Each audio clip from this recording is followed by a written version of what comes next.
vamos a empezar. Entonces, la ficha es la 24, está publicada esta semana no, la pasada no, la anterior, así la quieren ir ubicando, si no ya ahora lo hacemos cuando veamos la guía. Lo que habíamos visto, no precisamente la semana pasada, sino un par de anteriores, pero para resumir y que necesitamos para esta clase, son los archivos de texto en Python y los archivos binarios en Python. Recordemos que todos son binarios en el sentido de que se guardan como unos y ceros, pero los archivos de texto están preparados para ser visibles en un editor. Entonces, básicamente los diferencia tener el _n que separa una línea de otra. Ese _n hay que agregarlo cuando grabamos para que realmente se formen esas líneas y quitarlo cuando leemos, si no queremos mostrarlo o si no nos sirve para el fin con que lo vamos a usar, especialmente si se trata de un archivo CSV, como es el que tienen ustedes disponible en la guía.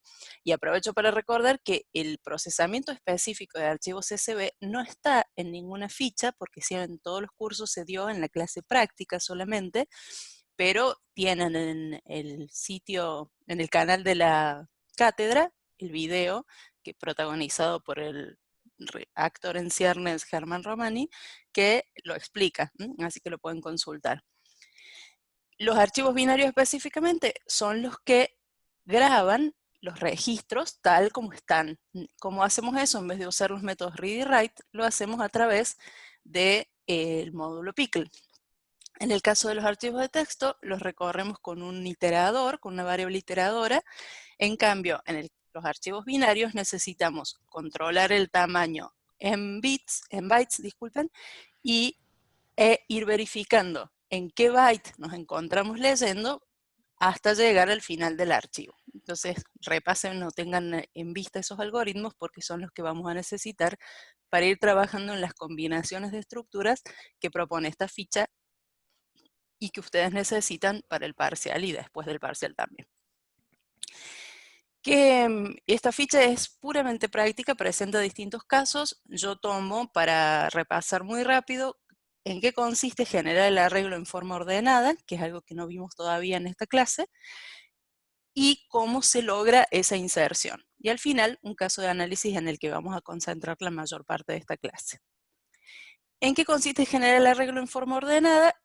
Cada vez nosotros elegimos, si el arreglo es de registros, vamos a elegir un campo de esos registros como criterio de ordenamiento. Ya saben que si ordenamos registros no se comparan las celdas solamente, sino las celdas, los registros en relación a un campo específico.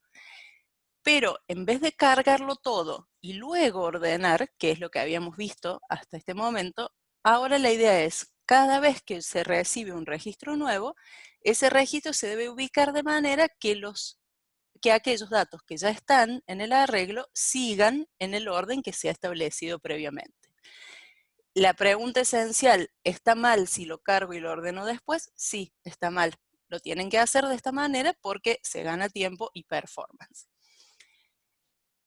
Este es un resumen en texto de cómo es el proceso y de lo que estoy diciendo, pero yo me voy a concentrar ahora en el algoritmo. La referencia de texto se las dejo para repasar, que es: cuando yo cargo un arreglo ordenado, el proceso de carga es el que ya conocen. En este caso tenemos un ciclo for y un registro de artículo con dos campos, para simplificar el ejemplo y que les quede a mano. Lo único que cambia es que el lugar donde antes hacíamos append en el vector o donde asignábamos el registro en la celda i, ahora invocamos una función que llamamos en general addInOrder. La función en realidad se podría llamar de cualquier manera porque la tienen que desarrollar ustedes, no es una función predefinida, pero en general la llamamos así. En resumen, se reemplaza el append o la asignación en la celda b sub i por una llamada a este método que tiene que recibir el vector, el arreglo donde tiene que agregar el registro y el nuevo registro. ¿Cómo se va a implementar esa función? La ficha lo plantea en principio de una manera secuencial y luego nos damos cuenta que si el arreglo está permanentemente ordenado, la búsqueda de mejor performance es la búsqueda binaria, como ustedes ya saben y como deben hacer cada vez que les toque ahora buscar un dato en un arreglo. La diferencia es que la búsqueda binaria esencial, la que vimos ya, se orienta a determinar si cierto elemento está o no dentro del conjunto.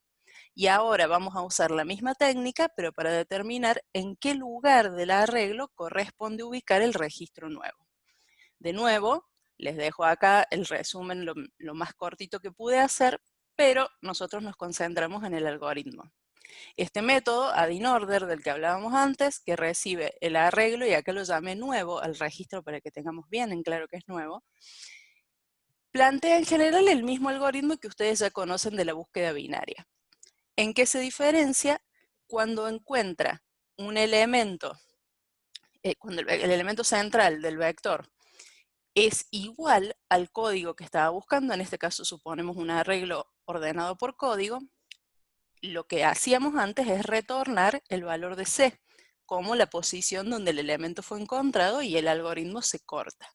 En este caso no, si encontramos un elemento con el mismo código que el que queremos agregar, guardamos ese valor central como posición para el nuevo elemento y salimos del algoritmo, salimos del ciclo con la instrucción break. Al salir del ciclo y no de la función como hacemos con return, tenemos que pensar fuera del ciclo si salimos porque apareció un elemento con el mismo código o si salimos porque se dejó de cumplir la condición del ciclo. Entonces esta validación sirve para eso. Si izquierda es mayor que derecha, quiere decir que se dejó de cumplir esta condición y por lo tanto no hay un elemento igual al que estamos tratando de insertar. Esa situación, en el caso que conocíamos hasta ahora, nos hacía retornar -1, diciendo no, no está el elemento, y ahora lo que determina es que al no estar el código que estamos por agregar, la posición de ese nuevo código está determinada por el valor de izquierda en este momento. Yo no me voy a detener a analizar por qué, porque ya está ampliamente visto en la ficha, en la clase teórica, pero sí tener presente esto. Se trata de tomar el mismo algoritmo de la búsqueda binaria cuando encuentre un campo igual al del registro que quiero buscar, guardo ese valor central como posición del nuevo registro. Y si no hay ninguno igual y salgo del ciclo, entonces guardo el valor de izquierda como posición del nuevo registro. Y fundamentalmente, y lo más importante en lo que yo por lo menos los veo equivocarse en el examen, la idea es agregar este nuevo registro al arreglo que ya existe, por lo cual esto no es una asignación, sino que corresponde a hacer un slice, un corte del arreglo, haciéndole lugar al nuevo registro en esa posición que se ha establecido, por eso hacemos post, post, y este registro tiene que ser también una porción de vector, entonces lo tenemos que colocar entre corchetes. Los veo renegar muchísimo poniendo bpos igual a nuevo, así nomás, porque es lo que les suena más conocido, y lo que están haciendo ahí es reemplazar a una celda que ya está en el valor post y pisarla con esta nueva, entonces empiezan a desarmar todo el vector y el vector no se carga como ustedes esperan. Entonces, muy, muy importante recordar que esta es la sintaxis. Agrego una porción formada por el registro nuevo en el lugar pos. ¿Qué provoca esto en el vector? Que los elementos que se encuentran a la derecha de pos se desplacen un lugar y así es como va creciendo el arreglo que estamos cargando. Bien, ¿lo recuerdan ese algoritmo? ¿Lo tienen visto?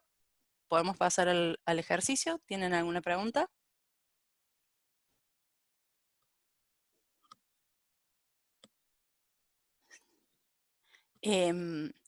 Si la función, ahí te leí, Bianca, si no permite iguales, lo que tendríamos que hacer es, lo más correcto sería este bpos, ponerlo dentro del if y listo. Y en el caso de poner digamos, y chao, si querés poner un print acá. Pero lo que se hace en general es ignorar el repetido. O sea, directamente lo desplazas. O si lo querés reemplazar, ahí sí, decís, sí, izquierda es mayor que derecha, la posición es izquierda y hago esta inserción. Else, b sub pos es igual al nuevo. Y ahí sí lo reemplazarías, ¿se entiende? Al repetido lo podés ignorar o puedes reemplazar el que existe con el nuevo. si es que no se admiten repetidos. ¿Se entendió? Pero casi nunca hacemos, que yo no sé si los profes presentes nunca hacemos esa salvedad. Me parece que siempre se admite repetición, ¿cierto? No. Claro, o cuando no admitís repetición podés, cuando preguntas que es igual, en lugar del Sí. break, un return. Sí, también por eso, ahí lo salteas. O sea, ese es Ahí el lo caso sacas. donde Sí. rechazas la repetición. Y si no, en otros casos se reemplaza. Pero normalmente no ponemos esa restricción. Decimos No. inserción ordenada y nada más. Digo para que no se preocupen tanto por eso, pero está buena la pregunta. Bueno, caso de análisis. El ejercicio ordenadamente de un vector ordenado de mayor, en el caso de un vector de menor a mayor es DINIA, este algoritmo que estamos viendo. De menor a mayor. Si fuera de mayor a menor, habría que cambiar el criterio para desplazar la derecha y la izquierda. Pero de nuevo, cuando hacemos inserción ordenada, solo les pedimos ordenado, no les decimos ascendente o descendente, solo que se genere ordenado. Bien, decía, el ejercicio que vamos a ver es este, se llama aspirantes, es el número 6 de la guía 24 y les aclaré ahí que la guía 24 está en la semana del 20 de septiembre.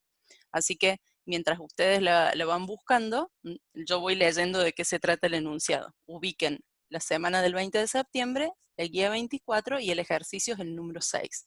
Necesito que lo ubiquen porque vamos a descargar código que se encuentra relacionado con este ejercicio, un código prearmado para ganar tiempo. El ejercicio dice que en una escuela de la ciudad de Córdoba desea un programa que le permita procesar la información de los aspirantes a ingresar en el próximo ciclo lectivo, el 2021. Los candidatos ya han rendido un examen de ingreso y lo han aprobado, aclaro yo, y la información se encuentra en el archivo aspirantes.csv, conteniendo para cada candidato DNI, nombre, apellido y la nota obtenida 4 al 10, inclusive porque, como decía antes, lo han aprobado el examen de ingreso. Entonces, se solicita primero cargar los datos en un vector que debe generarse ordenado por DNI y luego implementar el siguiente menú de opciones. Vamos a dejar de lado un ratito el menú de opciones y vamos a ir a la guía a cargar el archivo. Voy a salir acá en la presentación y vamos a la clase. Entonces, como les decía, buscamos la semana 20 al 26 de septiembre.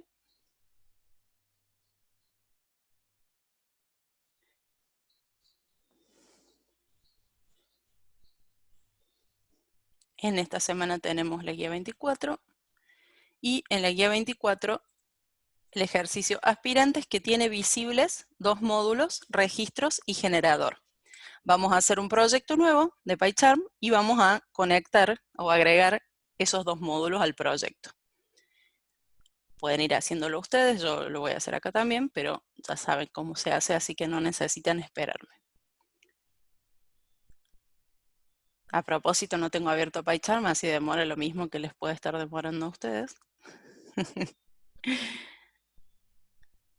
Ya sé que no lo ven, ya se los muestro enseguida. Creo un proyecto nuevo que se va a llamar Guía 24. Les pido una vez más, luego de haber corregido los parciales, que chequen que aquí diga Project Interpreter y no New Environment, porque después nos mandan un paquetote que incluye el Virtual Environment que no nos sirve para nada. Así que usen el existente, el intérprete existente. Muy bien, hacemos entonces en este proyecto un nuevo Python file que se llama registros, que es el primero de los módulos que tienen en la guía.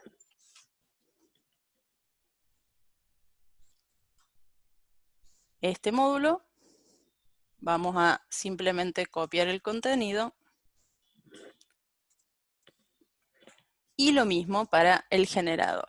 New Python file, generador. Casi siempre habrán notado, hacemos un generador aparte, porque la idea es ejecutarlo una sola vez. En la vida real y también en la guía, Habitualmente uno ya tiene el vector CSV, el archivo CSV que quiere procesar, pero acá les damos el generador para que ustedes lo puedan armar o que no tengan que estar siempre descargándolo de algún lado. Este generador lo vamos a correr, como decía, una sola vez, genera los datos de 100 aspirantes aleatorios que empiezan a existir en la carpeta del proyecto. Y vamos a hacer como siempre, un nuevo Python file.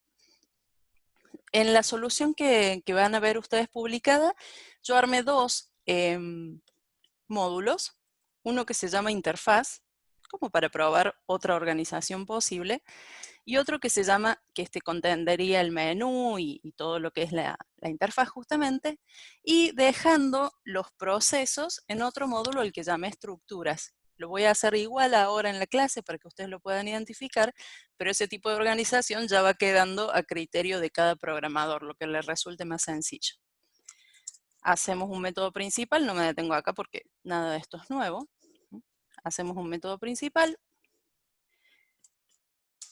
y lo invocamos si el módulo se ejecuta.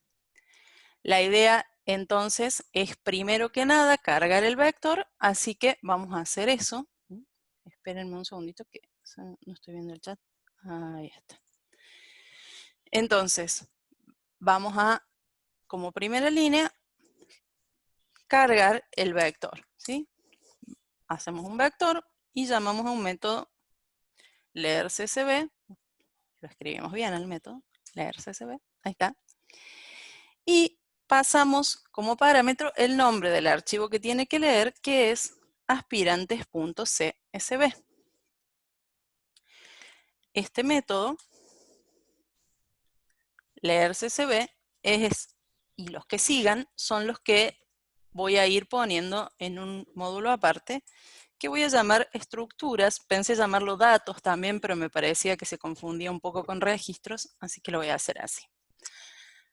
¿Cuál es el parámetro que recibe? El nombre del archivo, que habitualmente asociamos a las letras FD por file descriptor. Voy a mantener esa idea. Cuando nosotros queremos leer un archivo, lo primero que tenemos que hacer es verificar que el archivo exista, así que eso se hace por medio del módulo OS. No me trae nada, ¿por qué? Porque lo tengo que importar, ¿cierto? Entonces, importo OS y luego pregunto si os.path.exists, el file descriptor, ahí puedo hacer todo lo que pretendo hacer. Previamente, voy a definir el vector que pretendo retornar y voy a plantear el retorno al final porque yo suelo olvidarme de esto y a ustedes también les suele pasar en los exámenes, así que les recomiendo esto, ¿sí? Si el archivo no existe, yo ahora voy a hacer todo verificando que exista. Si el archivo no existe, de todas maneras algo tiene que retornar la función y en este caso retornaría el vector vacío. Podemos optar por poner else print el archivo no existe o simplemente hacer un control en el programa principal que diga no se pudo leer el archivo, no se pudo cargar el vector. Cualquiera de las líneas de las opciones es válida. Sí, estoy viendo algunas preguntas en el chat, pero si veo que las pueden responder ustedes, los demás profes, las paso de largo para no demorar tanto en esta parte que ya la conocemos. Cuando vea que son preguntas de lo que vemos nuevo, ahí las respondo para todos. Bueno, si el archivo existe, entonces ahí sí podemos abrir la conexión. ¿Cómo se abre la conexión? Por medio del método open, primero el file descriptor y después el modo de apertura. En este caso queremos traer información del disco a la memoria, así que es lectura. Y no es binaria, sino de texto, porque los archivos CSV son una forma especial de los archivos de texto. Si abro un archivo, lo cierro, al igual que recién con el return, por ahí es conveniente hacer las dos acciones, dejar quedarse tranquilo que ya la hicieron y a partir de ahí trabajar. Como decíamos en el repaso inicial, para recorrer un archivo CSV se puede usar una variable iteradora directamente para cada una de las líneas que contiene el archivo. Entonces hacemos for línea in f. Y acá Si no están seguros de que esto esté funcionando, por ahí pueden optar por hacer un print de esa línea primero. Recuerden que los programas se empiezan a poner grandes y por ahí es conveniente ir haciéndolo por etapas antes de renegar y no saber por qué no está funcionando. Voy a tomar esta idea entonces. Por ahora este CSV que leo, este vector que leo no me sirve para nada, pero no importa. Lo voy a probar. ¿Qué pasó? Nada. ¿Por qué no pasó nada? No ejecuté la interfaz, ¿qué pasó? ¿Qué pacho? Ah, no importa acá. Dejé esta función acá, muy mal. Dejé la función acá y está ejecutando esa, no la que desarrollé del otro lado. Disculpen. Me falta importar el módulo. From. Muy bien, ahí vi. Muy bien. Gracias por avisarme. Lo que pasa es que no entendía por qué no me daba el error de que la función no estaba y es porque la había dejado con paz allá arriba. Por eso no respondía. Ahora sí. Bueno, ahí me muestra todo el contenido de los 100 aspirantes, separado por coma, y como ustedes ya saben, me va mostrando renglón de por medio. ¿Por qué? Renglón de por medio, qué palabra de la señorita Mariana de segundo grado que me salió. Bueno, ¿por qué me muestra esas líneas en blanco entre registro y registro? ¿Por qué? ¿Qué incluye cada línea? Un barra n, muy bien. Que no nos interesa en este momento, así que lo vamos a descartar. Como sabemos que tiene barra n, normalmente nosotros hacemos esto, ¿no? Ponemos línea y tomamos todo el arreglo hasta una posición antes de terminar. Si ustedes son muy meticulosos, quizás pueden previamente preguntar si la línea, si la línea en la posición -1 es igual a barra n, entonces la trunco, ¿sí? Si quieren ser como súper prolijos y previsores, pero si no, está bien. Por ahí, ya para súper asegurarse, lo ejecutan. Y tarda un poquito, no se sabe por qué, pero ahí aparece sin las líneas intermedias. Bueno, con esta línea lo que hay que hacer es construir el registro nuevo. Entonces, en el módulo registros, ustedes ya tienen disponible un método que se llama CSV tu aspirante, es decir, que convierte la cadena en un registro. No me voy a detener en esto porque ya lo vimos la semana pasada, ustedes si quieren después lo repasan en el código o lo miran ahora, pero lo que va a pasar es que voy a tener un nuevo registro a partir de ese método, pero para eso voy a tener que importarlo.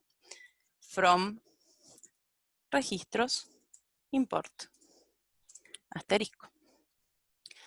Entonces ahora sí, convierto este CSV a un aspirante y le paso esa línea que acaba de ingresar. Esta conversión de sacarle el último barra n también lo pueden hacer dentro de este proceso si quieren. Ah, de hecho lo hice, ¿ven? Ahí lo corté de nuevo, por ejemplo, en este método, entonces no correspondería que lo corte acá. O le tendría que haber hecho este if a mi método de registro. Así que lo voy a sacar de acá, porque si no, no va a andar bien. Y lo voy a poner acá, pero con el if para que quede más bonito. Ustedes corríjanlo si quieren y si no lo dejan como está. Pero, repito, como la conversión esta ya le saca el barra n, entonces no lo voy a hacer acá en el recorrido porque si no va a fallar. Voy a separar acá un segundo para que tengamos en vista cómo es esa conversión por si alguien no la tiene bien clara o no la ubica. Bien, esto entonces lo que hace es para cada una de las líneas leídas va armando un registro nuevo. En condiciones normales nosotros lo que haríamos es poner acá b.append de ese nuevo registro.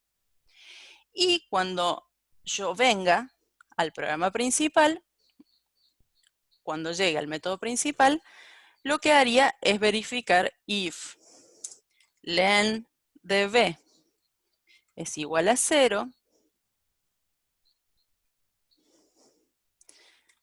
podríamos poner, por ejemplo, el vector no se pudo cargar. Y acá podemos plantear un return, como para decir, salgo del programa y listo, no tengo mucho por hacer. para poder seguir adelante y no estar siempre con el if eterno, ¿sí? Una manera de salir del método. Entonces, cuando terminamos, cuando paso esta condición, sé que el vector existe. Por lo tanto, desarrollo un método que se llame mostrar vector y muestro ese vector que acabo de generar. Ese método, como muestra, como está relacionado con la interfaz, sí lo voy a dejar acá dentro de este módulo interfaz. Y voy a importar, porque seguro que lo necesito, el módulo de registros. ¿Cómo se hace para mostrar el vector? Para cada uno de los registros en el vector, muestro el contenido de ese registro o el toString o llamo a write. Depende de cómo lo haya implementado. Yo acá volví a usar el truquito de tener la función str dentro del class. Recuerden que esto no es obligatorio, lo pueden cambiar por un toString o por un write, pero como lo hice de esa forma, puedo imprimir el registro directamente, en vez de llamar a toString o a write. Voy de nuevo con esto. Vamos a esperar un ratito.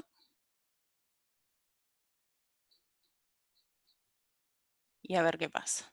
Bien, ahí aparece el print del vector, se nota porque ya no están las comas, ¿verdad? Y porque está formateado con el format y todo lo que ya conocemos. Pero este vector quedó ordenado de casualidad porque el archivo está generado ordenado, pero yo solamente hice append hasta ahora. Entonces, ¿cómo dijimos que se resuelve esto? O cómo se implementa, mejor dicho, porque no es un problema. En vez de poner append, tengo que poner add in order. Y además del registro nuevo, tengo que indicarle dónde lo tiene que agregar, en este caso, en el vector B. Vamos a implementar este método, add in order, como lo acabamos de ver. Repasemos rápido. Izquierda, derecha, 0 y la longitud del vector menos 1. Mientras la izquierda se mantiene menor o igual que la derecha, definimos una posición central, que es izquierda más derecha sobre 2. Controlamos si el campo por el que vamos a ordenar, en nuestro caso es el DNI, es igual al DNI que se encuentra en esa posición. Si es igual, entonces la posición es C y cortamos el ciclo. Acá se puede poner else o no poner, porque si hacemos break no llegamos a esta condición. Habitualmente no lo ponemos en un else, sino preguntamos directamente, sabiendo que son diferentes, en el caso de que sean diferentes, tenemos que determinar si el registro nuevo estaría a la izquierda o a la derecha del central. Entonces preguntamos, por ejemplo, si el DNI nuevo es menor que el DNI que se encuentra en el centro, ¿qué corresponde desplazar? ¿La derecha o la izquierda? A ver si se acuerdan. Si el nuevo es menor, desplazo a la derecha. Excelente. Entonces, desplazar la derecha implica traerla a la posición central y restarle 1 porque ya sabemos que en el centro no está el elemento buscado. Y si no, es al revés. La izquierda se desplaza al centro más 1 para omitir el centro. En el algoritmo clásico, acá retornaríamos la menos 1, porque si salimos del ciclo significa que nunca apareció el elemento buscado. Pero en vez de eso, ahora queremos saber por cuál de las dos razones salimos. Si salimos porque la izquierda es mayor que la derecha, entonces la posición para el nuevo registro es la que está definida como izquierda. Y recuerden, en el vector hago un corte en ese lugar y agrego el registro nuevo dentro de ese espacio desplazando los demás elementos. Acá cuando lo pruebe no voy a notar ningún cambio si lo hice bien, porque el archivo ya venía ordenado por DNI, pero podría no haber sido así, o podría ser que yo desordene todo ahora cuando lo inserto. Bueno, afortunadamente no, el algoritmo funcionó, así que estamos bien. Perfecto, vamos a ver entonces qué es lo que pide el menú. ¿Sí? Hasta ahí solo hemos cargado el vector. Nos pide que hagamos un menú en el cual primero mostremos la información completa de todos los aspirantes, por suerte, así que como ya lo hicimos tenemos ganado un tiempo, pero eso es parte del menú. Como se implementa un menú, ponemos una opción imposible, mientras la opción sea distinta de salir. Se me quedaron 2 puntos ahí. Mientras la opción sea distinta de salir, que yo uso en general 0, como ya saben, entonces llamamos a una función que se llama mostrar menú generalmente y que nos retorna la opción elegida por el usuario. Hago esta función, también la mantengo dentro de este módulo porque todo tiene que ver con los mensajes en pantalla y con los ingresos por teclado. Y empiezo a mostrar el menú que me pidieron. La primera de esta es entonces gestión de aspirantes, le vamos a poner 2021 de título. Y después, y después empezamos a poner cada una de las opciones. La primera, que es mostrar, y la última, por ahora, que es salir. En el medio, ¿qué otras cosas me pide? Que cuente por nota, que asigne vacantes y que consulte por DNI. Voy a poner versiones cortitas de los títulos para que no nos lleve tanto tiempo. Contar, asignar. Oh, está mal lo que estoy haciendo. Acá. El 2 es contar, el 3 es asignar las vacantes y el 4 es buscar. Estoy con las mayúsculas, ahí está. Esas entonces son las opciones del menú y le decimos al usuario que ingrese la que quiere, int input, ingrese opción elegida. Y a veces para que quede un poco más claro, le ponemos por ahí un separador, ¿sí?, con guiones o con signos iguales, para que se note cada una de las vueltas del menú y que se separe un poquito la interfaz. Contando, porque estoy muy segura con que este menú va a funcionar, la opción 1 es mostrar el vector, que es el método que ya habíamos programado antes, así que ahora lo pruebo. Todo esto lo hago, repito, muy rápido porque ya es conocido para ustedes. Controlo que la opción salir funcione bien y no funcione bien. Muy bien, excelente. ¿Qué pasó aquí?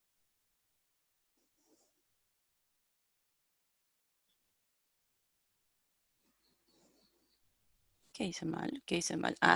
¿Qué hice mal? Muy bien, Abril. No retorné. Mira qué fácil que es equivocarse, ¿no? No retorné. No retorné la opción elegida por el usuario. Mar, si quieren ver después el add-in order. Bueno. Lo piden, lo tienen. Split. Ahí está el add-in order. Bien. Opción 1, mostrar. Mostró. 0, salir. Muy bien. Anda el menú. Vamos a la opción 2, entonces.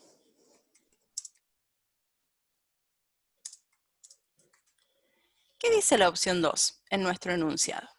La opción 2 dice, contar por nota, informar cuántos aspirantes obtuvieron cada una de las notas posibles. Esto de nuevo no es novedoso, lo agregué porque nos sirve para la siguiente opción, que es la que vamos a analizar en profundidad. Así que, de nuevo, lo hacemos rapidito, pero nos sirve de repaso.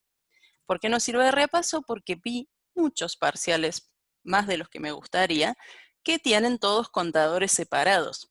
También vi muchos trabajos prácticos que tienen muchos contadores separados, y fue un buen truco hacer que los continentes fueran solo 5, porque a ustedes no les dolió tanto el copy-paste.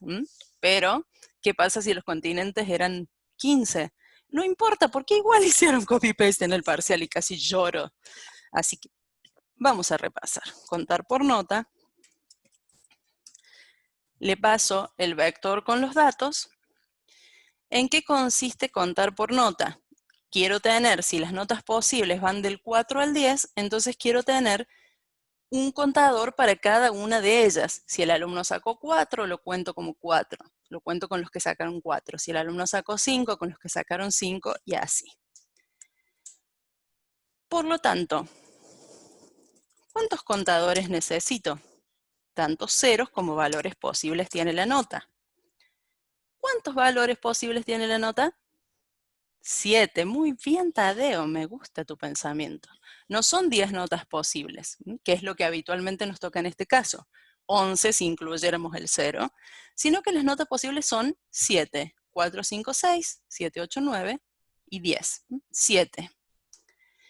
¿Qué hacemos a continuación? Recorremos para cada uno de los registros en el vector y lo que hacíamos nosotros era decir, conteo en registro.nota 1.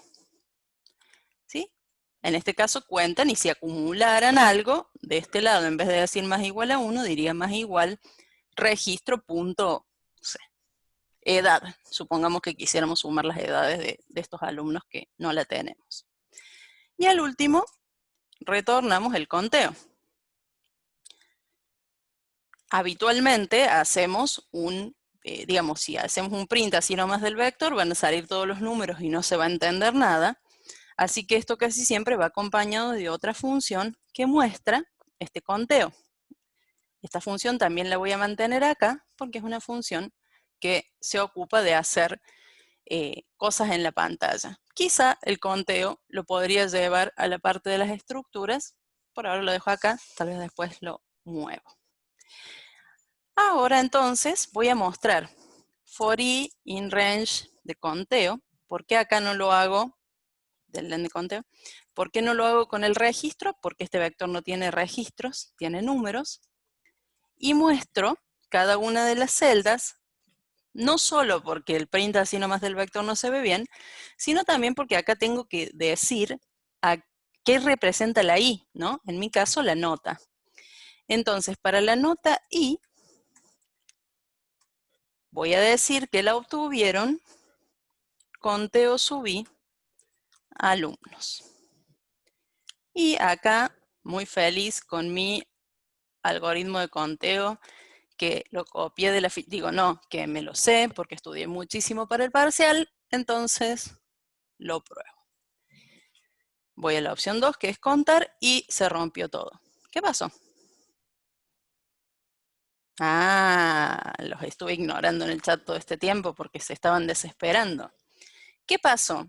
Si la nota va del 4 al 10 y yo tengo solamente 7 posiciones para contar, cuando el alumno se sacó 10, fue a la posición 10 del vector de conteo y no estaba. Entonces, cuando pasa así, no siempre ustedes van a tener exacto el intervalo de 0 hasta n-1 para que el conteo sea precioso. A veces puede ser que tengan menos valores posibles, siempre tienen que ser continuos, pero menos. ¿Cómo se hace? Con lo que están ustedes proponiendo. Cuando yo cuento, tengo que restar. En este caso, pensemos en el valor máximo. 10 se tiene que ubicar en la posición 7. Entonces, ¿cuánto le tengo que, en la posición 6, perdón, porque el vector va del 0 al 6. ¿Cuánto le tengo que restar? 4. Y ahí va a funcionar bien. Entonces lo pruebo de nuevo. Y cuando cuento, dice que los alumnos sacaron notas del 0 al 6. ¿Qué pasó ahora? Al mostrarlo, tengo que hacerlo inverso. Cuando lo muestro, digo nota y más 4, y ahí muestro el conteo. Por eso también lo quise hacer para que fuera un conteo diferente y que lo repasemos. Conteo, ahora sí, esta es la distribución de alumnos, qué parejitos que salieron los alumnos. Es que Brian nadie se saca 3, es del 4 a 10 la nota. Si el alumno sacara un 3, tendría que haber hecho un vector más grande. Un vector con 8 elementos. Bien. Salimos. ¿Se entendió hasta ahí? Vamos al método loco, que son las vacantes.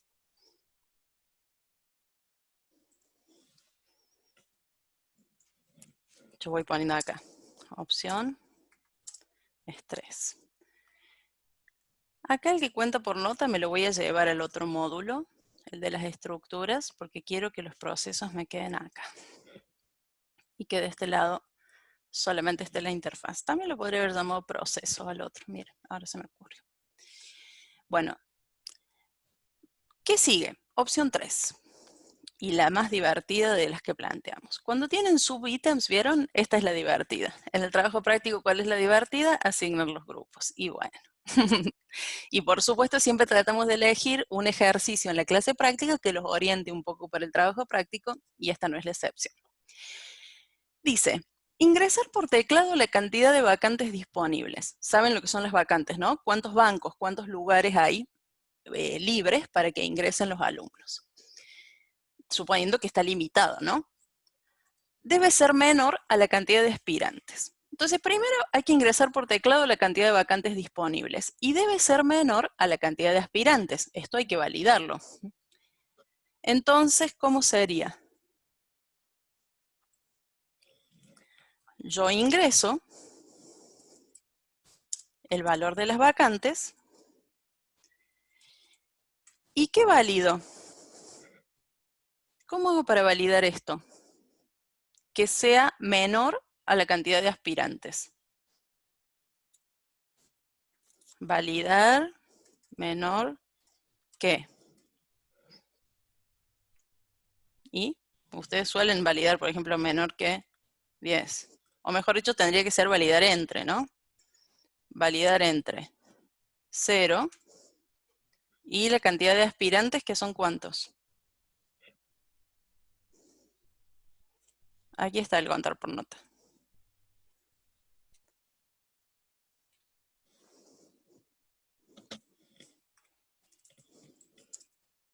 Len de B, muy bien.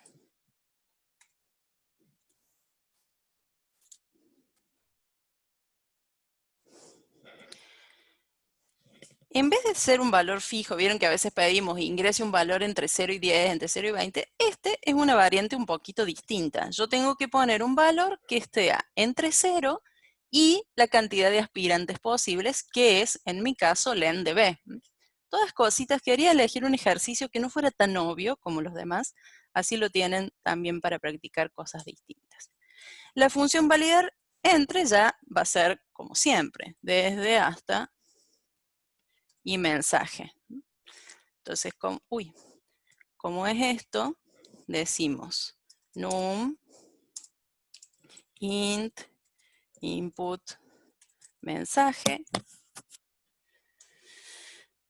mientras este número sea menor a desde, o este número sea mayor que hasta, pido otro. Así que copio la instrucción de arriba y retorno ese número. Este segundo input a veces lo acompañamos con una aclaración de que el valor es inválido para que el usuario no crea que le está pidiendo siempre el mismo dato. Inválido más mensaje o algo así. Entonces ahora, cuando lo ejecuto, si ustedes lo pueden mejorar y que el mensaje diga un valor entre tanto y tanto, lo pueden hacer, ¿no? Yo hago una versión media sencilla nomás. Asignar es la opción 3. Ingrese vacantes, dice. Ya vieron que tiene 100 el vector, entonces voy a poner un valor grande para ver si me lo reprueba, sí, está bien. Voy a decir que las vacantes son, por ejemplo, 50, y ahí la acepto. Todavía no procesé nada, pero veo que el dato lo aceptó, así que se validó bien.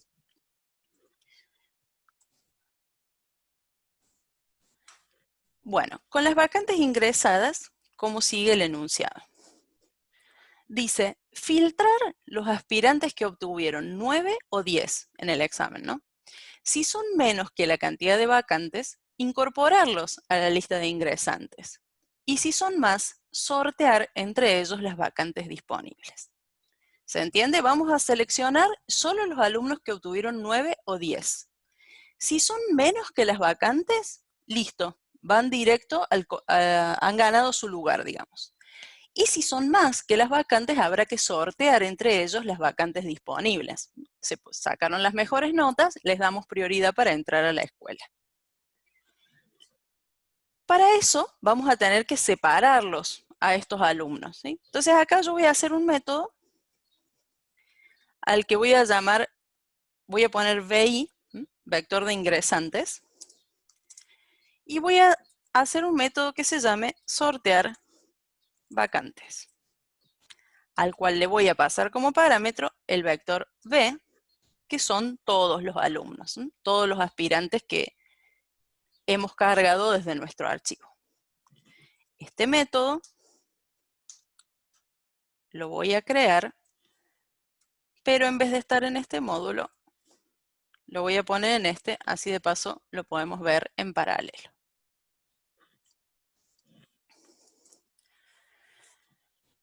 Lo primero que tengo que hacer entonces es separar a los alumnos que obtuvieron 9 o 10. Voy a llamar a este conjunto sorteo. Y voy a poner filtrar por nota a este vector y que las notas sean desde 9 hasta 10. ¿Se entiende hasta ahí? Tírenme un sí en el chat para si voy muy rápido lo explico mejor. ¿Sí? ¿Se entiende? Bárbaro. El método filtrar por nota no tiene demasiadas sorpresas para ustedes. Esto es desde y hasta.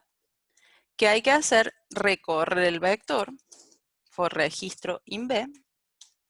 Y para cada uno de los registros preguntar si la nota, no, perdón, si el registro.nota quise decir, bueno, si el registro.nota, no me cambies lo que escribo, si el registro.nota es mayor o igual que desde, vamos a incluir acá el igual porque yo le mandé 9 y 10, y el registro.nota es menor o igual que hasta, acá acuérdense que cuando validamos, recién cuando validamos, nosotros controlábamos un valor fuera del intervalo. Por eso hacíamos menor a desde o mayor que hasta. Si acá queremos controlar que esté dentro del intervalo, entonces ponemos si la nota es mayor o igual a desde y menor o igual a hasta. El complemento de esta instrucción. Sirve para saber que un dato está dentro del intervalo. ¿Qué pasa en ese caso? Nosotros vamos a tener un vector como resultado. O sea, ¿qué vamos a hacer? Vamos a ir generando un vector como resultado. Ese nuevo vector le voy a poner, no sé, filtros.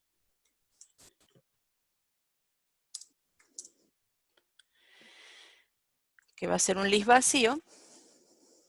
Y si el alumno cumple esa condición, entonces lo agrego a este vector. Agrego ese registro al nuevo vector y lo retorno.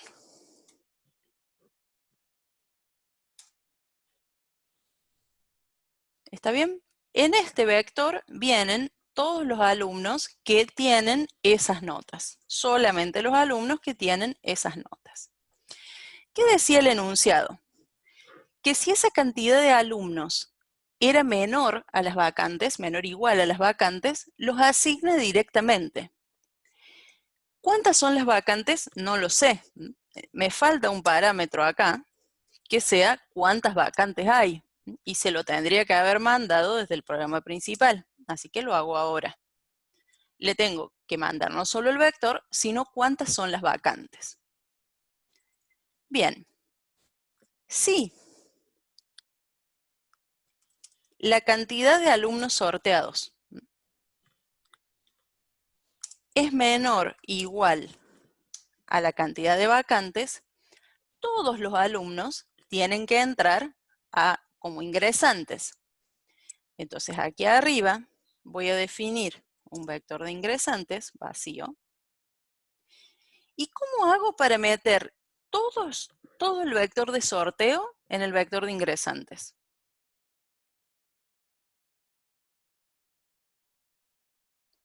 Escríbanme ahí en el chat la instrucción.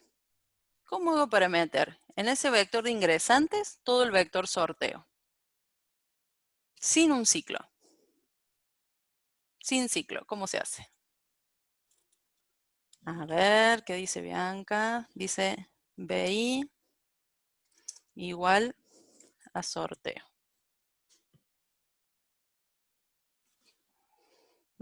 ¿Cuántos dos puntos que veo? Sorteo así, dicen. Bien, al revés. Así.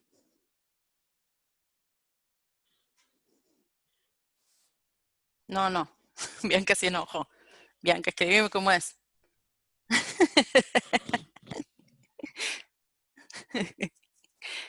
No es así como lo hice.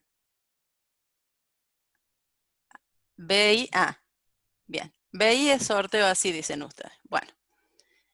Y retorno BI. Lo probemos así por ahora. Probemos el caso de que alcanzan las vacantes.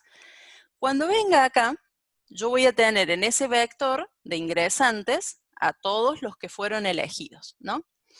Entonces, ese vector, al fin y al cabo, tiene alumnos, con lo cual yo puedo volver a usar el método mostrar vector para este conjunto de alumnos. Sí, Nicolás, se podría retornar directamente sorteo, sería otra posibilidad, pero no lo hice porque ya vamos a seguir discutiéndolo. Por ahora, probemos a ver si la asignación directa de un vector en otro funcionó. Lo ejecuto. Voy a poner muchas vacantes para que alcancen. Acuérdense, por esto les di el conteo, además de para que practicaran un intervalo distinto, los alumnos que van a entrar, entre los que tienen 9 y 10, tienen que ser 22 alumnos. Entonces voy a poner que haya más vacantes que 22, porque si no, no va a entrar en el if, ¿no? Esas cosas cuando ustedes prueban las tienen que pensar. Asignamos, ¿y cuántas vacantes voy a poner? 50, para que todos esos alumnos entren. Y, anduvo la idea de ustedes, miren, genial. ¿Y si yo asignaba directo, qué pasaba? ¿Qué pasaba si acá ponía sorteo así nomás?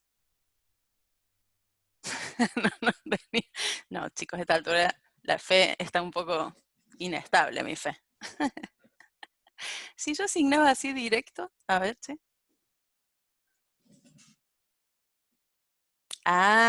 Muy bien, muy bien. Si yo hago eso, pongo 50 vacantes de nuevo, anda, pero B sub I está apuntando al mismo lugar que sorteo, con lo cual si yo hago algún cambio en sorteo, también se modifica B sub I. Exacto, está perfecto. Me gusta cómo me están dando clase por el chat. Ojalá quedara grabado esto. Entonces mejor la idea que tuvieron antes, ¿no? Que era, como era Bianca que me retaste arriba y ahora me olvidé. Ya sé, era así. B sub I es sorteo. Ahí está. Bueno, si alcanza, ¿qué hacemos? ¿Qué haríamos ahora? Pensémoslo desde el punto de vista lógico. Si las vacantes alcanzan para todos estos alumnos, se las asignan. Como recién, en el colegio tiene 50 vacantes y hay 22 alumnos que sacaron estas notas. ¿Qué hacen con el resto de las vacantes? Las dejan ahí, listo. Una escuela de excelencia. No, ¿qué harían? ¿Qué dice el enunciado? Y aunque no lo dijera, ¿qué corresponde hacer? ¿Qué harían ustedes si fueran el director de la escuela? Agregar más gente, claro. Matías, que sigue siendo exigente, dice, lo hago entre los que tienen 8. Y yo, que también soy exigente, había pensado lo mismo, pero el algoritmo se complicaba. Lo voy a confesar. Así que sorteamos entre el resto.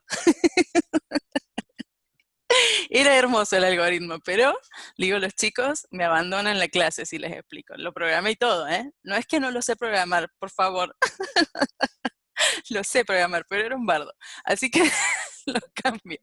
¿Qué hacemos? Además de asignar directo a todos los alumnos de excelencia, tenemos que hacer el resto. Entonces, hay que hacer un sorteo nuevo, pero ahora, ¿qué pasa? ¿A quién metemos en el sorteo? A los que tienen 8 solamente no, ¿por qué lo descarté? Me río porque renegué un rato con eso. ¿Por qué lo descarté? Porque si después los que tienen 8 igual no cubren todas las vacantes, hay que hacerlo con los de 7, con los de 6, y así se hacía eterna la explicación, y son las 9. Entonces, ¿qué hacemos acá?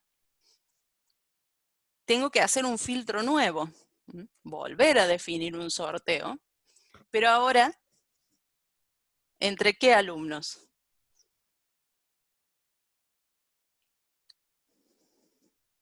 ¿Desde qué nota hasta qué nota? Entre 4 y 8. Perfecto, entre 4 y 8. ¿Por qué? No puedo volver a meter a los alumnos que ya entraron, si no les van a dar otra vacante más. Ojo con eso. Entonces, si alcanzan las vacantes para los que tienen 9 y 10, defino un sorteo nuevo. Y si no alcanzan, o si no alcanzan, ¿qué haría yo? Sortear entre estos. Pero si alcanzaron, voy a sortear entre estos otros, con lo cual esto no es un else, esto es simplemente sortear las vacantes disponibles.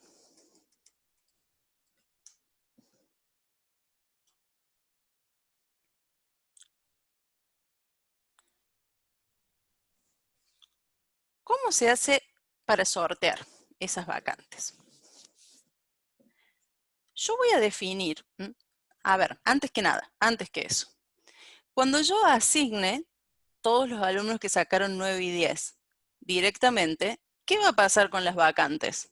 Se tienen que reducir, porque ahora esos alumnos ya ocuparon un lugar. Entonces, a la variable vacantes le tengo que restar, ¿qué cosa? ¿Quiénes son los que ya ingresaron? Exacto, len del vector de ingresantes o len del sorteo, que en este caso es lo mismo. Los que ya ingresaron, listo. Ahora sí. En este punto puede ser que ya hayan entrado algunos alumnos con 9 y 10 o que simplemente este if no se cumpliera. ¿Cuál es el sorteo que yo les sugiero y que les conviene hacer y que no sirve solamente acá, sino toda vez que ustedes tengan que elegir un solo valor del conjunto y que no se repita? Si ustedes tienen un conjunto disponible, como en este caso, y tienen que ir eligiendo valores de a uno, la sugerencia es esta. Lo que voy a sortear es la posición en el vector. ¿Cómo la voy a sortear? Voy a hacer un random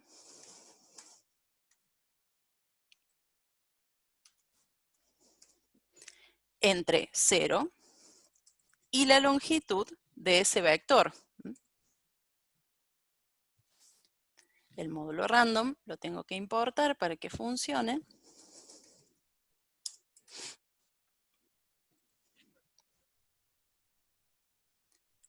Sorteo una posición en el arreglo. Ese alumno sorteado entra al vector de ingresantes.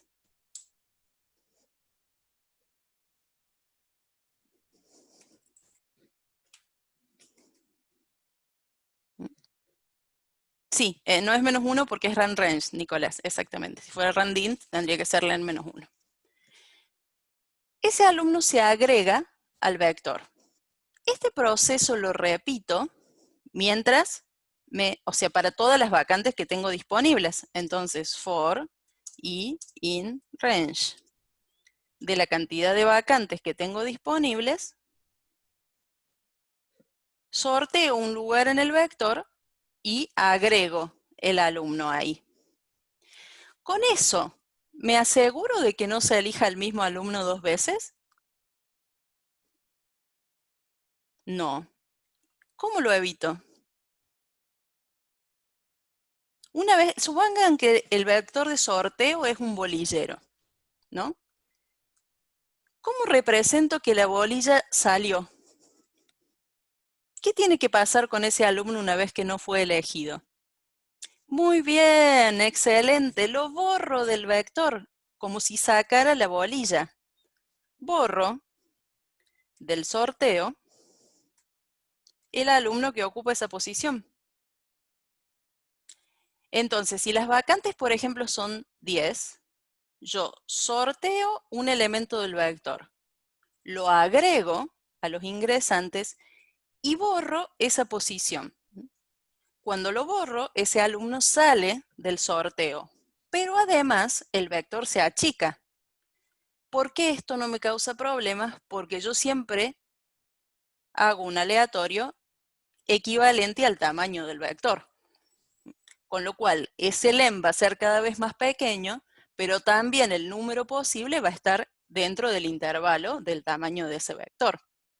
Acá ya se están imaginando por qué mi exigencia de que entraran los alumnos con 8 se complicó, porque a su vez tendría que haber seguido sorteando y sorteando, cambiando de vector de sorteo y era un lío.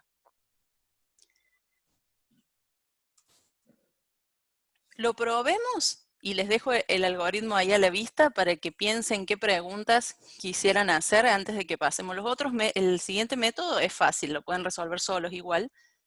El que me interesa explicarles es este. Si yo asigno, vamos a mostrar el conteo de nuevo. Dijimos que eran 22 los alumnos que tenían 9 o 10. Si yo voy a poner menos vacantes, voy a asignar 10 vacantes solamente. Y revisamos los alumnos, todos se sacaron entre 9 y 10. Entonces está bien, sorteó entre esos. Si ahora asigno las vacantes, pero digo que son 50, como antes, empiezan a aparecer alumnos que tienen entre 6 y 7 y 8. ¿Qué me convendría probar? Que las vacantes, por ejemplo, sean 23. Entonces son todos los alumnos y uno solo tiene que tener una nota más baja. ¿Sí? Acá, mira qué suerte que tuvimos con Nicolás, quien era que quería ser exigente como yo. Entró uno con 8, afortunadamente, pero todos los demás son alumnos con 9 y 10, y fíjense que el sorteado aparece al final. Si yo vuelvo a asignar y ahora pongo 25 vacantes, los que están por debajo de la nota aparecen al final, porque nosotros lo hicimos con append. Entonces, entraron primero todos los que tenían 9 y 10, quedaron 3 posiciones que se sortearon ahí. ¿O no que es precioso el algoritmo? No me digan que no, porque no les creo. Es muy lindo.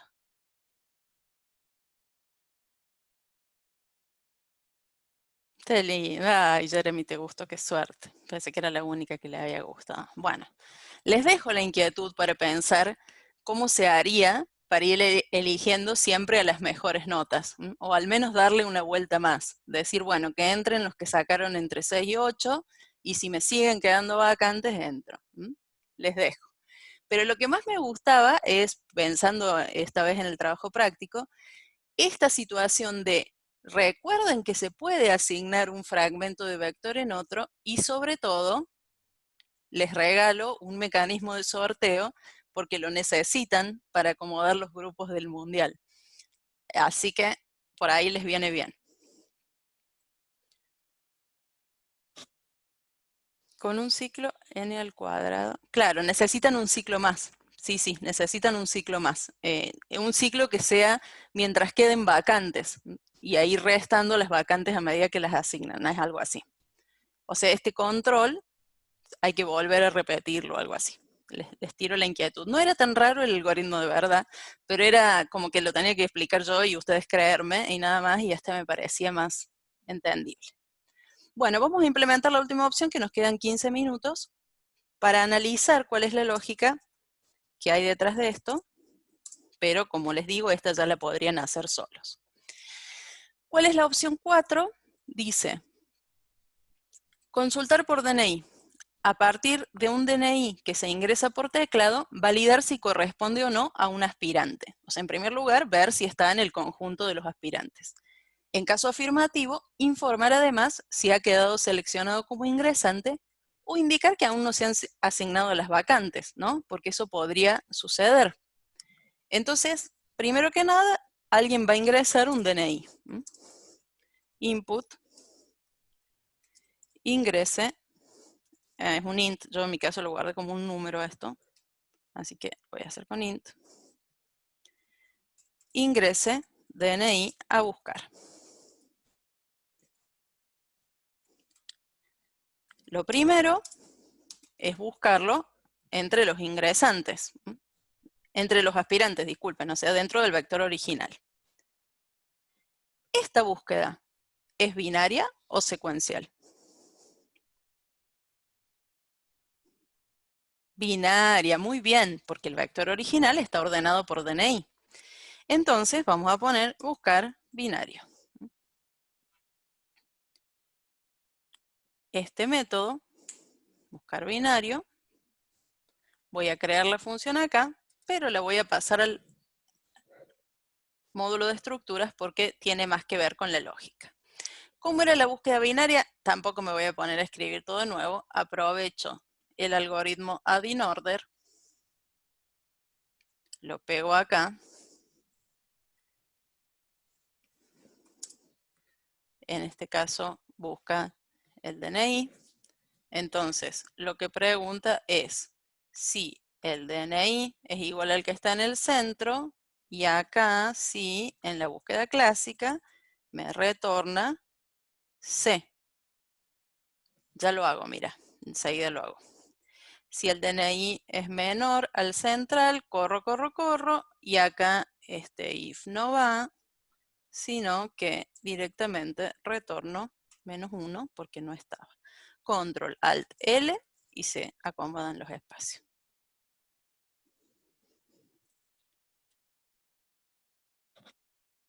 En general, Bianca, lo que hacemos es el de clases mantenerlo aparte. Estos dos, interfaz y estructuras, podrían estar juntos si quieren. A mí se me hacía un poco largo y quería tener esta posibilidad también de ir avanzando en el menú e implementando, entonces lo hice así. El de registros, por lo menos, en general lo hacemos afuera.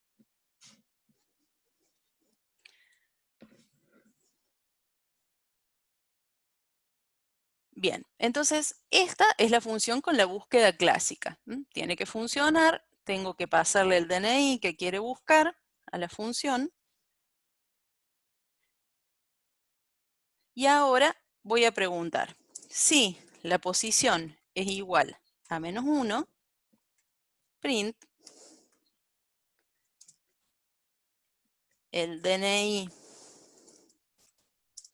ingresado no corresponde a un aspirante. Y si no,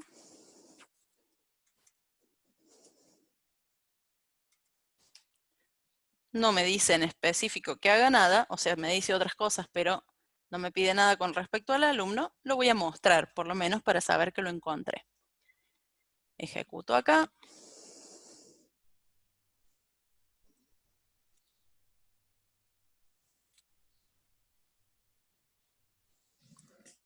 Busco. Ingreso un DNI que no existe y se rompe todo. ¡Ah! ¿Qué rompí? ¿Qué rompí? Dice que DNI no se soporta entre instancias de entero y de cadena. Entonces no era entero el vector, el DNI. No era entero. Fíjate en la carga, Marce. Si no le hiciste una conversión. Sí, en el generador. DNI era un número. No, pero cuando lo lees, si no le haces la conversión es un texto. Y ahí está. Ah, Ah, tenés razón, Germán. Cuando hice la conversión acá, no lo hice. Muy bien, en los registros. Ahí está. Acá. Muy bien, tenés razón. No lo convertí. Ahora mira que la nota tampoco, ¿no? Acá lo guardo como nota. Ah, sí, la nota sí la convertí. Bien, el DNI no lo convertí. ¿Se entiende lo que me está diciendo el profe, no? Cuando yo armé el aspirante, el registro aspirante, el DNI no lo convertí a entero. La nota sí. ¿Se acuerdan que acá, cuando es necesario que el dato que leímos como texto se haga número y viceversa, hay que convertirlo? Bueno, no pasa nada. Vamos a ingresar el DNI entonces como un valor de cadena. La verdad que no me acordaba cuál de los dos había usado. Ahí está. Vamos a ingresar el DNI como una cadena y vamos de nuevo con esta prueba. Buscamos un DNI, cualquiera, y dice que el DNI no corresponde a un aspirante. Vamos a poner uno que sí exista. Lo que hizo fue poner que empiecen todos con 47, así que debería haber este número. No, son 100. Ahí está, es Benjamín Domínguez, que es 033. Su terminación, perfecto. Bueno. Sí, también lo que podría hacer Bianca es convertirlo. Si lo quisiera tener como entero, tendría que convertirlo acá, y acá cuando lo guardo también, porque lo hice cadena en los dos casos, por eso lo voy a dejar así. Pero sí, tenés una pavada convertirlo tampoco. Bueno, pero no decía que lo muestre solamente cuando lo encuentro, sino que decía, si corresponde a un aspirante, eso ya lo hice. En caso afirmativo, informar además si ha quedado seleccionado como ingresante, o indicar que aún no se han asignado las vacantes. Además de mostrar al alumno, ¿cómo sé si se han asignado las vacantes o no? Me tengo que guiar por, claro, puedo usar una bandera o guiarme por este vector. Yo podría, aquí arriba de todo, definir el vector de ingresantes vacío, y entonces acá preguntar si el paréntesis no es de este lenguaje. Bien, si la longitud del vector que hice, si la longitud del vector de ingresantes es igual a 0, entonces acá diríamos, aún no se han sorteado las vacantes. Y en caso contrario, ¿qué habría que hacer ahora? Para saber si el alumno está entre los ingresantes, ¿qué toca hacer? Otra vez buscar. Pero ahora tenemos que buscar dentro del vector de ingresantes a ese alumno. ¿Y puedo volver a usar acá la búsqueda binaria? No, porque sorteé a los alumnos, así que fueron entrando en cualquier orden. Los del 9 al 10 entraron ordenados, pero los demás entraron como vino la cosa. Entonces toca sec, buscar secuencial. Me encanta cómo dice sec ahí, Bruno, que ya como que es amigo de la búsqueda, entonces la trata. Acá lo muestro. Ahí está la búsqueda binaria y ahora la secuencial, que me estaban pidiendo que la muestre. No me gusta dejarle B sub I, voy a dejarlo así nomás, con una B que queda como más genérico. For I in range del len de ese vector, si B sub I punto DNI es igual al DNI que se ingresó por teclado, entonces retorno I. Acuérdense que este retorno me optimiza la búsqueda para que apenas encuentre el elemento, corte. Y como me aseguro de resolverlo con return a la misma altura del for, puedo poner -1 porque si salí del for quiere decir que nunca se cumplió este if, quiere decir que el DNI no existía. Puedo reusar acá la variable pos, porque el pos anterior ya lo usé para mostrar, o si quieren le pueden poner pos y posición de ingresante si tienen miedo de pisar la variable. Entonces acá esa posición de ingresantes la tengo que controlar. Si la posición de ingresantes es igual a -1, print, lamentablemente no obtuvo vacante. Y si no, print, felicitaciones, es un nuevo ingresante. Ajá. Entonces lo pruebo.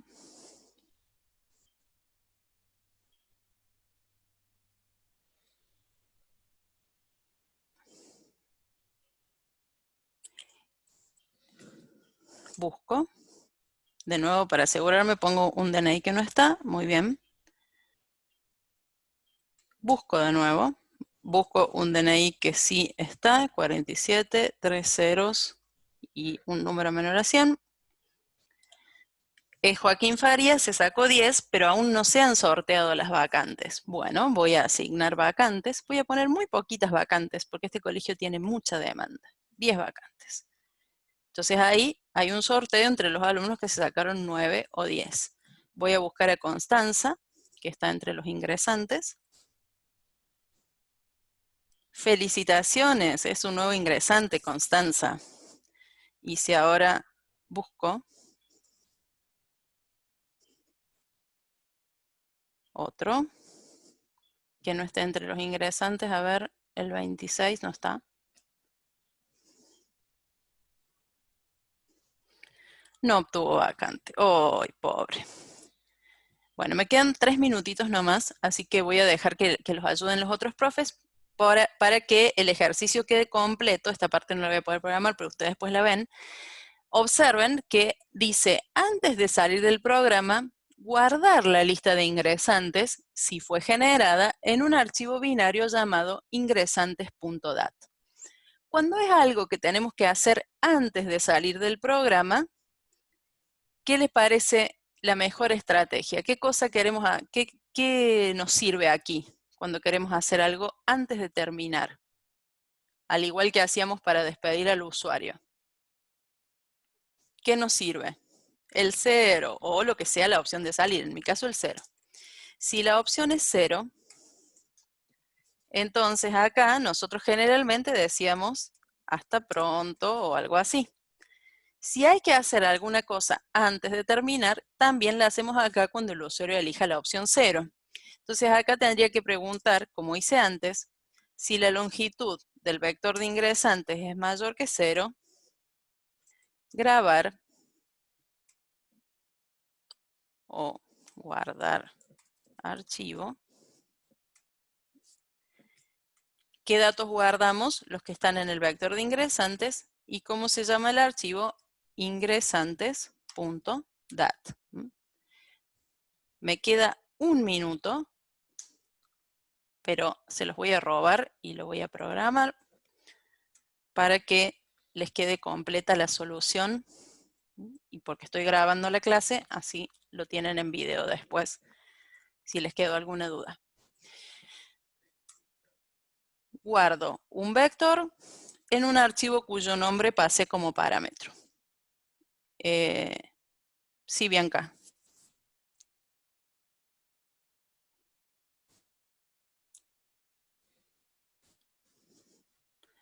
En este caso no, porque yo, si el archivo no está, lo crea. Ah, si no tuviera creado el vector, me querés decir. No el archivo. Claro, me diría que no sé a qué variable se está refiriendo. Entonces, por eso lo tengo que crear vacío.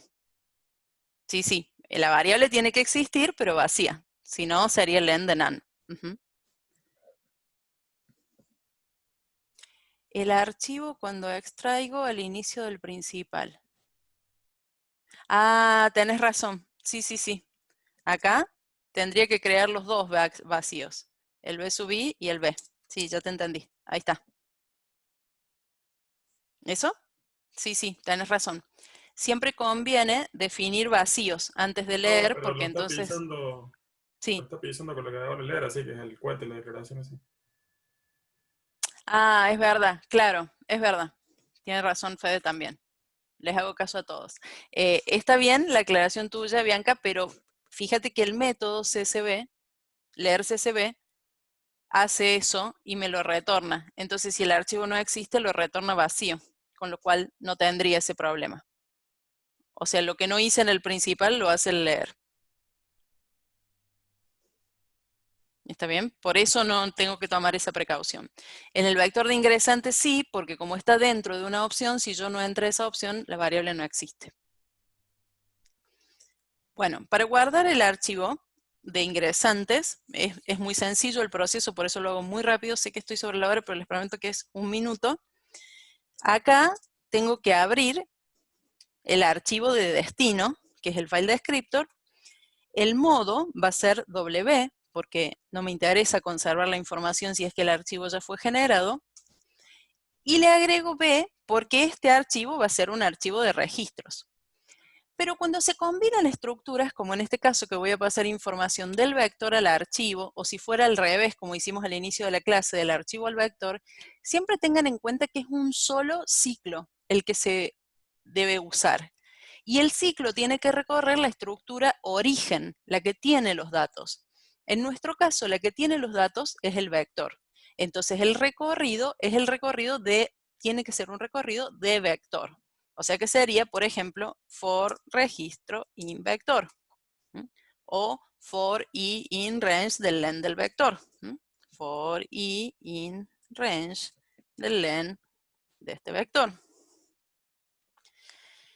Y para cada una de las vueltas, lo que corresponde es esa celda guardarla en el archivo. Como se trata de un archivo binario, voy a acudir al módulo pickle. Import pickle. Y para cada vuelta le voy a decir pickle.dump, porque es de la memoria hacia el disco, que me pide primero el objeto que quiere escribir, que en este caso sería b sub i, y dónde lo quiero escribir, que en este caso es la variable f con la que abrí el archivo. Acá no hay que controlar la existencia porque no corresponde, porque si no existe, se crea. Entonces el proceso de guardar el archivo es ese nomás. Y no se los pide, pero si lo quisieran mostrar, leer archivo binario, file descriptor. Si yo copio esta lógica y analizo. Primero, abro el file descriptor, pero como lectura binaria. En el caso de leer un archivo, puede ser que no exista. Entonces, si os.path.exists ese file descriptor, lo abro en modo lectura. Ahora, este recorrido tiene que ser del archivo que quiero leer, con lo cual tengo que tomar la longitud de ese archivo. Acuérdense que acá no hay un iterador como en el caso del archivo de texto. Entonces, el tamaño es igual a os.path.getSize de ese archivo. Y mientras la posición actual se mantenga menor a ese tamaño,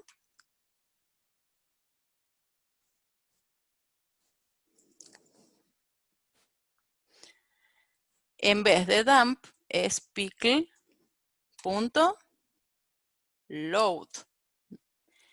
El f viene como único parámetro y el resultado de load lo asigno no en una celda del vector, sino en un registro que acabo de leer. Y en este caso, si yo quiero simplemente mostrarlo, hago un print de ese registro. No me lo pide, repito, así que acá solamente tocaría guardar el archivo, pero se los dejo.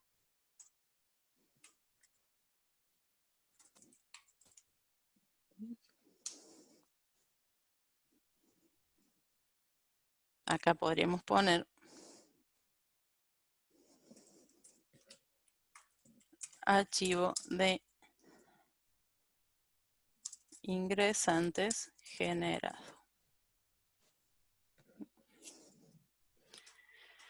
Entonces lo pruebo y termino, prometo con esto.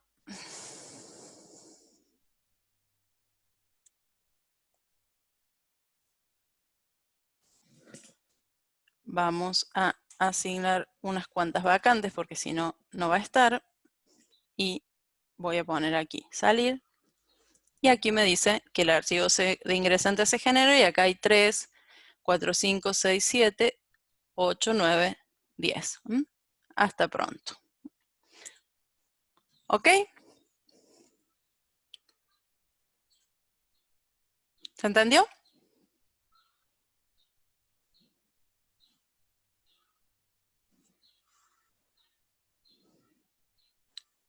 Bien, me alegro mucho.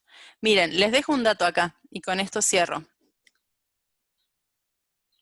Un segundo, ahí les muestro. Les dejo en la presentación una referencia a esta página, Datos.gov.ar, si les interesa. Hay 978 datasets de distinto tipo de datos del país, desde nombres, apellidos, edades, cultivos, toda la información estadística que pueda ser de interés público está acá disponible. Entonces ustedes pueden descargar cualquier CSV y leerlo, ahora que saben cómo leer, y chusmear la información. Por supuesto que también lo pueden abrir con Excel, pero bueno, por ahí pueden inventarse algún ejercicio. Yo, por ejemplo, saqué un dataset que son los nombres más usados, o el total de nombres usados creo hasta el año 2015 o en el año 2015, entonces lo descargué y elegí los primeros 100 o los primeros 50, no me acuerdo cuántos, para que me quedaran bastantes nombres aleatorios. Pero estaba bueno porque, por ejemplo, decía cuántos niños tenían ese nombre en ese año, entonces por ahí se puede sacar una estadística de cuál es el nombre más popular, bueno, estaba interesante. Y después hay, esto ya así totalmente, digamos, una nota de color, hay una consulta donde uno pone su nombre y su edad de nacimiento y les muestra qué popularidad tenía el nombre en ese año. Así que si están aburridos en la cuarentena, está gracioso para investigar por qué les pusieron el nombre que les pusieron. Es gracioso también cómo cambian los nombres y la popularidad de los nombres a medida que pasan los años. Bueno, primero que nada voy a detener la grabación aquí.